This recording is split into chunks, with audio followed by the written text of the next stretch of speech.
I'll bet that you want to be successful. In fact, I will also wager that you have spent a lot of times asking yourself the question, how can I be successful? What is success? How can I achieve the dreams that I have within myself?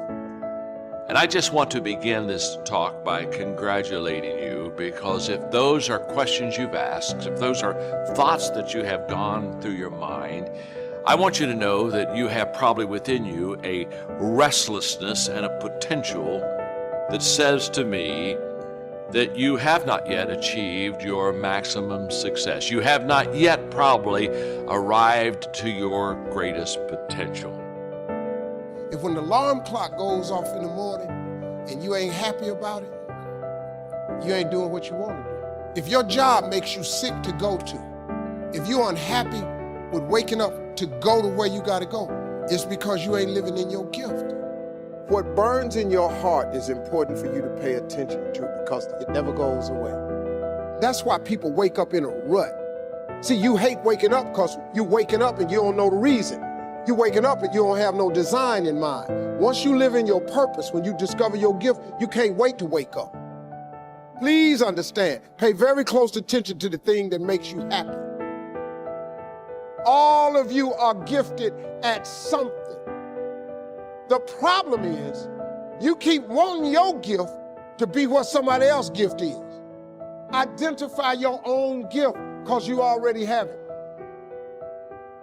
You have something that you brought to the universe, and that if you decide that my life deserves my developing this what I do well, and becoming the best at it, and mastering myself, and seeing what I have within me. You need to be present. You need to live in the present moment. Give your fullest attention, your best effort to each present moment. Giving your full attention and very best action in each moment will lead to each next best moment. It will lead to expansion and growth in your life, which will ultimately lead you to many things you love doing. And soon you will understand what your purpose really is. But don't rush it. Don't stress over it. No purpose is coming through stress. No purpose is rushing through because you're anxious. Do your thing and do it to the best of your ability in every moment, no matter what it is. I just want to know if you're willing to bust your ass to change your life. And if you are, you're going to get an interview. And I'm not going to ask for your resume. I don't care about your resume. Your resume tells me where you've been. It doesn't tell me the price you're willing to pay to become somebody new. Every belief that you have is a choice. I choose to believe that human potential is nearly limitless, and this was the belief that changed my life. Because once I realized, so it's not about who you are today, it's about who you want to become and the price you're willing to pay to get there. And I promise you, the day that you're willing to pay any price, you'll achieve what you want to achieve. If you truly believe that human potential is limitless, what do you want to become? And what price are you willing to pay to get there?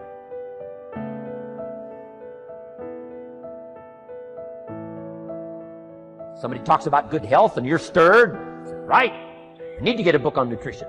Get the book before the idea passes and before the emotion gets cold. Go for the book. Start the library. Start the process. Fall on the floor. Do some push-ups. Action. Got to take action. Otherwise, the wisdom is wasted. Otherwise, the emotion soon passes.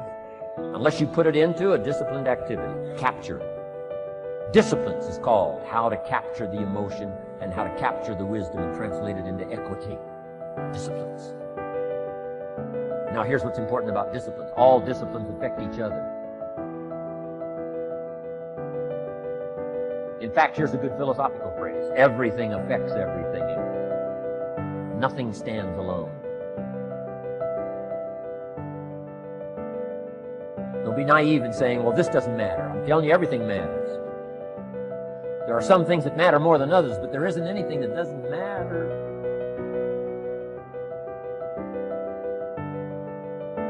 We all pity the man who says, well, this is the only place I let down. Not true. Key to take home. Every letdown affects the rest of your performance. Every letdown affects the rest. This is part of the educational process on personal development. If you don't take the walk around the block, you probably won't do the apple a day. If you don't do the apple a day, you probably won't start building your library.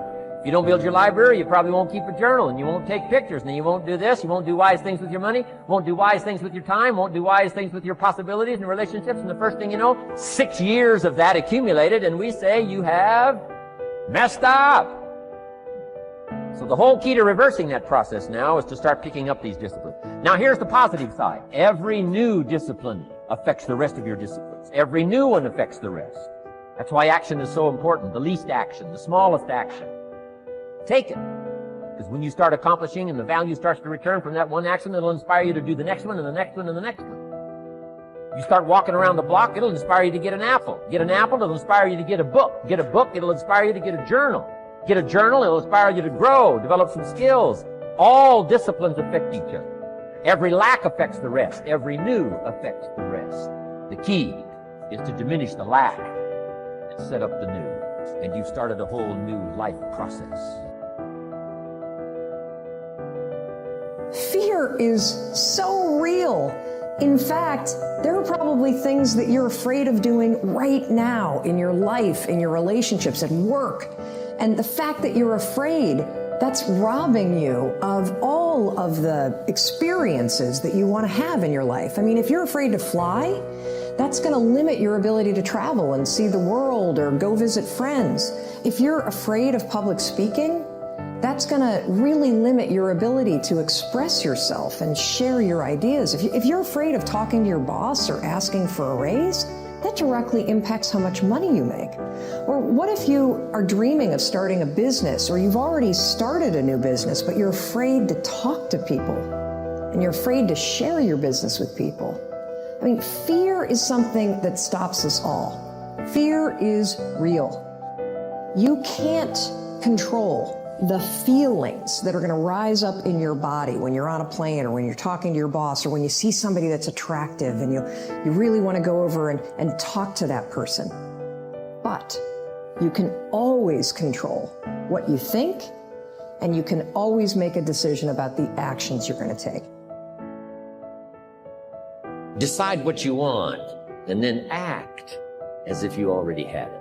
Decide what you want and act as if it was already yours. Now, the reason we can act thinking that it's already ours is because not only can we vision the end results, we can also vision the beginning of making it real. So we don't start till it's finished, but it is possible for human beings to finish something before they start. Human beings are the only life on earth that has this incredible capacity to change the course of your life. No other life form can do that. Every other life form except humans seems to operate simply by instinct and the genetic code. Human beings can alter the course of their life. Someone says, don't you have to do the second 6 years like you did the first 6 years? And jot this down. No. No, you don't have to live the second 6 years like the first 6. You can use all the information and all the advice and repairing all of your mistakes and adopting a new and refined philosophy so that the next 6 years can be totally different than the last 6. No other life form can do this. See, if you were a tree, you'd be stuck. As a tree, if you used up all the nourishment that was around you and you couldn't change location, see, you would die. But that's not true. Human beings can change location, go north, south, east, west, live here for a while, live somewhere else for a while. So that's a note to make. You can greatly alter the course of your life. Hire on the basis of competence, using objective tests, and let the cards fall where they're going to. And don't be afraid to tell people that that's what you're doing.